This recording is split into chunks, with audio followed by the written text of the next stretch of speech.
Let's jump right into this explainer. Today, we're putting NWPX infrastructure through an absolute financial gauntlet. We're not just scanning the headlines here, we're stepping into the shoes of expert investment analysts to figure out the true intrinsic value of this company. And to do it, we're using some of the most rigorous valuation frameworks in the world. But before we start crunching the numbers, we really need to understand the tangible, real-world assets of NWPX. This isn't some theoretical cloud-based software startup. This is a massive player in North America's water transmission systems and public works. We're talking about gigantic, engineered steel pressure pipes and precast concrete infrastructure. It's a business built on incredibly heavy, critical physical assets that municipalities literally cannot function without. And well, that brings us to the price. The stock recently opened at exactly $138.21.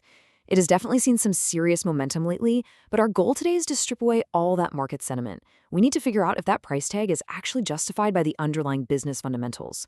Are you paying for real value, or are you just overpaying for the hype? Here's our roadmap for today. Number 1, an NWPX company snapshot. Number 2, the Buffett and Lynch lenses. 3, Graham's defensive test. 4, DCF and alternative models. And finally, number 5, our synthesis and final verdict. Okay, starting with section 1, the NWPX company snapshot. Let's set our baseline. So this business is on a tear right now. In Q1 2026, they posted record net sales of $138.3 million. That is a 19% increase year over year. But honestly, what's even more impressive is their backlog. They are sitting on a massive $430 million in confirmed orders for water transmission systems. Serving public agencies and heavy civil contractors, they're actively converting that backlog into tangible top-line growth. They absolutely crushed earnings estimates with an EPS of $1.08. So on the surface, the engine is definitely humming. All right, moving on to section 2, the Buffett and Lynch lenses, focusing on quality and growth. If you look at this through a Warren Buffett lens, NWPX actually passes some critical quality checks. Buffett loves a wide economic moat, and NWPX absolutely has one. They lock in their target market with hard-to-swap specifications, like their InfraShield seismic resilient joints. That makes them incredibly sticky with municipalities. Plus, they boast a really solid return on equity of 10.8% and a beautifully clean balance sheet with a debt-to-equity ratio of just 0.02.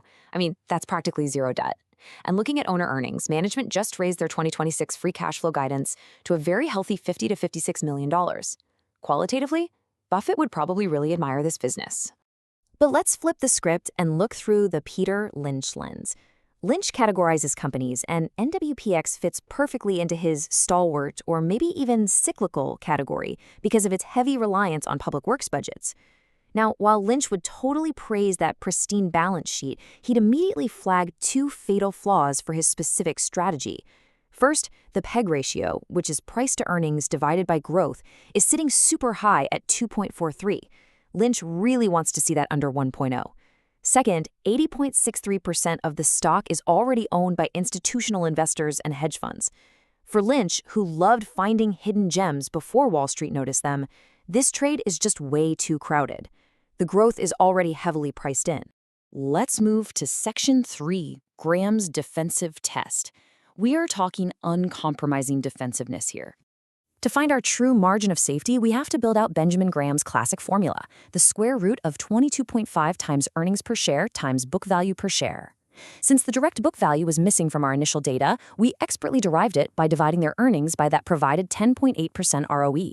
When we run all those figures through Graham's unforgiving multiplier, we arrive at a strict intrinsic value of exactly $66.57. So, what does that actually mean for us? Well, at the current trading price of $138.21, NWPX offers absolutely zero margin of safety for a strict Graham value investor. None. In fact, it is trading at more than double its defensive intrinsic value. According to Graham's checklist, which demands a moderate PE and price-to-book ratio, this triggers an immediate avoid or sell signal. The current price simply does not reflect the defensive reality of those tangible assets.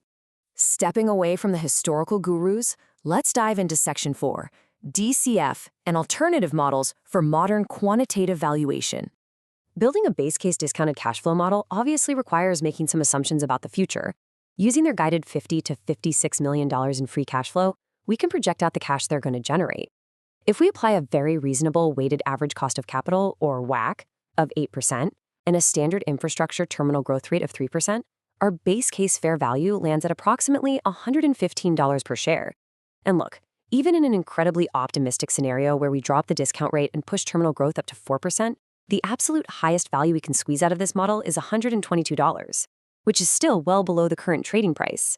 And applying comparable historical metrics paints the exact same picture. NWX is currently trading at a PE ratio of over 32 times. But if we apply historically normal PE multiples for this kind of heavy industrial sector, the fair value drops to right around the $99 mark. Even wilder, if we do a reverse DCF, meaning we plug that $138 price tag into the model to see exactly what kind of growth is required to justify it, the company would need a perpetual growth rate of over 15%. For a mature pipe manufacturer tied to municipal budgets, come on, that's just an unrealistic expectation.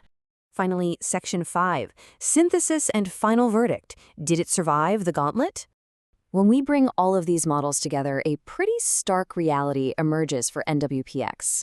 Whether we use the ultra-conservative Graham intrinsic model at $66.57, the historical comparables around $99, or our forward-looking DCF base case at $115, every single methodology is telling us the exact same thing.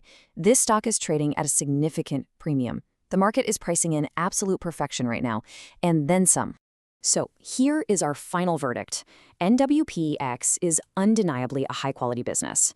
They have an excellent balance sheet, strong gross margin expansion, and a massive backlog of vital infrastructure projects. If you're a momentum trader just playing the chart and riding this current infrastructure wave, it might be a hold. But if you are any stripe of fundamental value investor, this is a definitive sell. The criteria for Buffett, Lynch, and Graham would all require this price to drop much closer to that $115 DCF threshold, or ideally significantly lower before triggering a truly safe entry point. Which leaves us with this critical question to think about before you deploy any capital into the current infrastructure boom. When a truly great company is priced for perfection, does the momentum of the crowd justify overpaying today? Or will the mathematical gravity of intrinsic value inevitably pull the price back down to earth? Thank you for walking through this financial gauntlet with us, and keep that question front of mind as you review your own portfolio.